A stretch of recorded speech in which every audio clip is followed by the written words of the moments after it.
حضرت ابراہیم بن ادم رحمۃ تعالیٰ علیہ سے ایک شخص نے آ کر سوال کیا، حضور زندگی میں برکت نام کی اب چیز رہی نہیں۔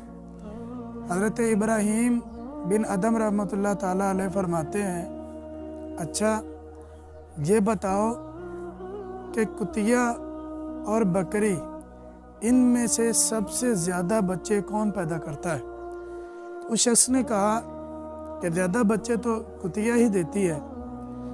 تو کہا کتے نظر زیادہ آتے ہیں یا بکریاں؟ تو کہنے لگا حضور بکریاں زیادہ نظر آتی ہیں۔ تو آپ نے فرمایا کہ تم نے ان کی وجہ نوٹ کی کہ بکریاں کم بچے دیتی ہیں لیکن زیادہ نظر آتی ہیں، اور کتیا زیادہ بچے دیتی ہے لیکن کم نظر آتے ہیں۔